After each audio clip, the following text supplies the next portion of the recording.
वरिष्ठ विपक्ष के नेता और लेफ्ट नेता इस वक्त हमारे साथ हैं एनके प्रेमचंद्रन। इनसे बात करते हैं। और जो यशवंत सिन्हा ने पर्चा दाखिल किया है, जीत को लेकर आश्वस्त है विपक्ष? नंबर है उनके पास? नंबर का मामला नहीं है, ये आइडियोलॉजिकल फाइट है।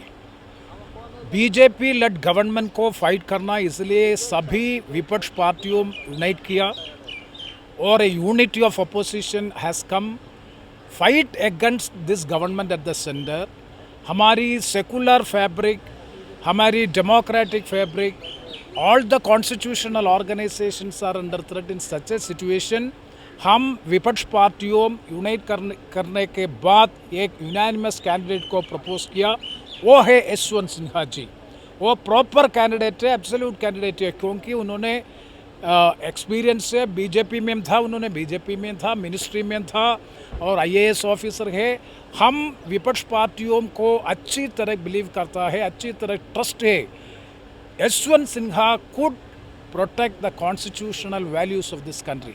लेकिन एनडीए की ओर से द्रौपदी मुर्मू आदिवासी महिला हैं और एक कुशल प्रशासक होंगी, ये एनडीए कह रहा है। शक्ति प्रदर्शन भी उन्होंने किया था। द्रौपदी मुर्मू एक बेहतर चेहरा है जिस पर सहमति बनाई जा सकती थी, ये एनडीए कह रहा है। ये नहीं, ये सिग्निफिकेंट फैक्ट नहीं है, लेकिन क्योंकि द्रौपदी मुर्मू जी का कैंडिडेचर क्यों करने के, इसके साथ उस ट्राइबल को डेवलप करना, उस डायलॉग को अपलिफ्ट करना बहुत मुश्किल है। ये डिपेंड्स क्या है आपका प्रोग्राम, आपका पॉलिसी क्या है, इसके साथ ट्राइबल कम्युनिटी को अपलिफ्ट करना। लेकिन एक इंडिविजुअल को एक प्रेसिडेंट पोस्ट में, लास्ट टाइम रामनाथ कोविंद जी को हमारी राष्ट्रपति जी बनाया, इसी के साथ कुछ शेड्यूल कास्ट को कुछ फ़ायदा मिला, कुछ अचीवमेंट मिला, कुछ भी नहीं मिला। वो है नहीं है। सो एक इंडिविजुअल को एक पोस्ट देना नहीं है। ट्राइबल कम्युनिटी का बेसिक इश्यूज़ को एड्रेस करना चाहिए। उसके क्या कर रहे हैं आप इतनी काल तक? सो इसलिए ये इंडिविजुअल का कॉन्टेस्ट नहीं है, ये गवर्नमेंट वर्सेस अपोजिशन, गवर्नमेंट के साथ विपक्ष फाइट करता है। इसलिए विपक्ष को सभी पार्टियों में यूनाइट किया। एक विशाल अपोजिशन यूनिटी हमको बनाने की अच्छी तरह फ़ायदा हुआ। इसलिए हम फाइट करता है गवर्नमेंट के पॉलिसी के साथ, हम फाइट करता है यूनानिमस अपोजिशन कैंडिडेट। हम सीरियस कंटेस्ट करेगा। हम विपक्ष पार्टियों अब हमारे साथ नहीं है, बीएसपी हमारे पास नहीं है, सम पार्टीज हमारे पास नहीं है। उसको भी बातचीत करेगा, उसको भी हमारे लाइन में आने के लिए हम कोशिश करूँगा। लेकिन नंबर कहाँ से आएंगे? अगर जीत के लिए अगर ये मुकाबला है तो नंबर कहाँ से आएंगे? क्या ये केवल प्रतीकात्मक मुकाबला है, केवल दिखाने के लिए मुकाबला है? ये प्रतीकात्मक मुकाबला नहीं है, ये सीरियस गौरव कॉन्टेस्ट है।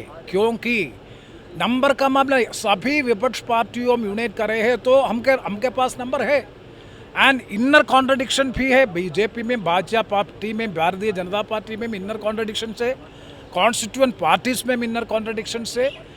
इसी तरह सब हम सब बिलीव करता है, हम सब ट्रस्ट करता है कि ये सीरियस कंडक्ट पुटअप करना चाहिए।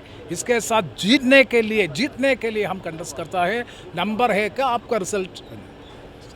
धन्यवाद बात करने के लिए एनके प्रेमचंद्रन, जो लेफ्ट नेता हैं। और विपक्ष को जिस तरीके से आवाज़ बुलंद करने की ज़रूरत है, जिस तरीके से यहाँ पर एक यूनिटी की ज़रूरत है, इसीलिए यशवंत सिन्हा को उम्मीदवार बनाया गया है। लिहाजा इस पर बड़ी बातें कहते हुए एक विपक्ष के बीच बाकी पार्टियां जो समर्थन नहीं दे रही हैं उनसे भी बातचीत की जाएगी, वो ये कह रही हैं। तो एक बड़ा मुकाबला यहाँ पर देखने को मिल सकता है। कैमरामैन पवन शर्मा के साथ प्रदीप कुमार, टोटल न्यूज़, दिल्ली।